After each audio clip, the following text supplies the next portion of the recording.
Chapter 10, September 2th, 1906. Nearly 3,000 persons filled the Imperial Theatre in Johannesburg.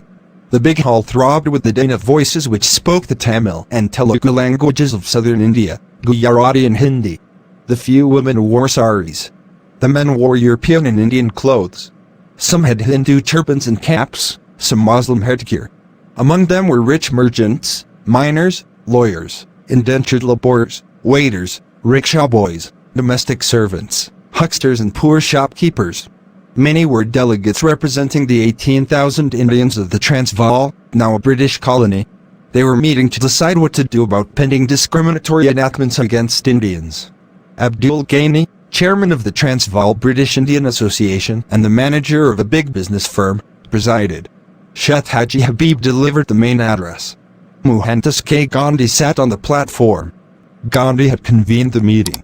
On returning from service to the Zulus, and after acquainting passer-by with his celibacy vow, he had rushed off to Johannesburg in answer to a summons from the Indian community. The Transvaal Government Gazette of August 22, 1906, had printed the draft of an ordinance to be submitted to the legislature. If adopted, Gandhi decided, it would spell absolute ruin for the Indians of South Africa. Better die than submit to such a law. But how are we to die? Gandhi wondered. He had no idea what to do. He only knew that the ordinance must be resisted. Nowhere in the world, he believed, had free men been subjected to such humiliating, restrictive legislation. The proposed ordinance required all Indian men and women, and children over 8, to register with the authorities, submit to fingerprinting, and accept a certificate which they were to carry with them at all times. A person who failed to register and leave his fingerprints lost his right of residence and could be imprisoned, fined, or deported from the Transvaal. An Indian apprehended on the street or anywhere without certificate could likewise be imprisoned, fined or deported even though he owned valuable property or engaged in important commercial transactions. The Indians were incensed. This act was directed specifically against Indians and was therefore an affront to them and to India. If passed, it would be the beginning of similar laws in other parts of South Africa. In the end, no Indian could remain in South Africa.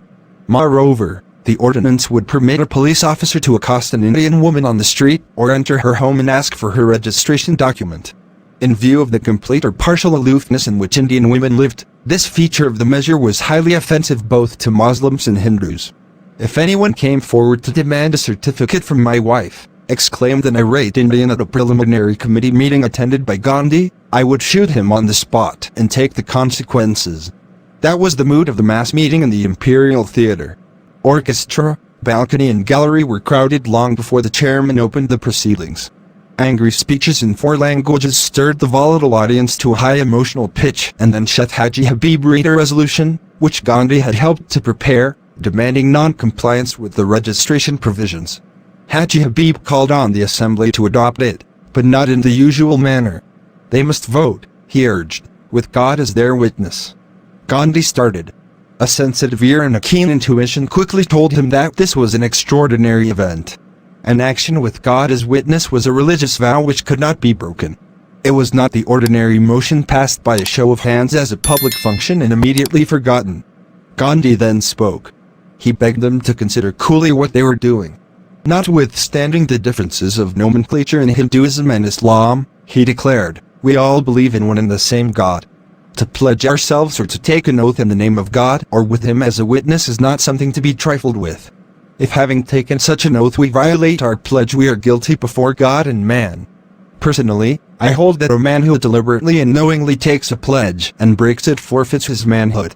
A man who lightly pledges his word and then breaks it becomes a man of straw and fits himself for punishment here as well as hereafter. Having warned them, he tried to stir them. If ever a crisis in community affairs warranted a vow, now was the time. Caution had its place but also its limits. The government has taken leave of all sense of decency. We will be revealing our unworthiness and cowardice if we cannot stake our all in the face of the conflagration that envelops us. The purpose of the resolution was not to impress the outside world. A vote in favor constituted a personal vow, and each one of them had to decide whether he possessed the inner strength to keep it. In consequence of the vow, they might be jailed. In prison they might be beaten and insulted. They might go hungry and be exposed to heat and cold. They might lose their jobs, their wealth. They might be deported. The struggle might last a long time, years. But I can boldly declare and with certainty, Gandhi exclaimed, that so long as there's even a handful of men true to their pledge, there can be only one end to the struggle, and that is victory. The audience applauded. He lowered his voice. Many in the hall, moved by the enthusiasm and indignation which dominated the meeting, might pledge themselves that evening and repent the next morning or the next month. Perhaps only a handful would be left to face the final contest with the powerful government. To him it would make no difference. There is only one course open to me, Gandhi asserted, to die but not to submit to the law. Even if the unlikely happened and everyone else flinched, leaving me to face the music alone, I am confident that I will never violate my pledge. Please do not misunderstand me. I am not saying this out of vanity. But I wish to put you, and especially the leaders on the platform, on your guard. If you have not the will or the ability to stand firm even when you are perfectly isolated, you must not only not take the pledge, but you must declare your opposition before the resolution is put. Although we are going to take the pledge in a body, no one may imagine that default on the part of one or of many can absolve the rest from their obligation. Everyone must be true to his pledge even unto death, no matter what others do. Gandhi sat down. The chairman added his sobering words. Then the vote was taken.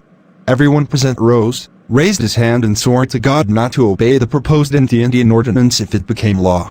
The next day, September 12th, the Imperial Theatre was completely destroyed by fire. Many Indians regarded it as an omen that the ordinance would meet a similar fate. To Gandhi it was a coincidence. He did not believe in such omens. Fate did not beckon to Gandhi with mute signs.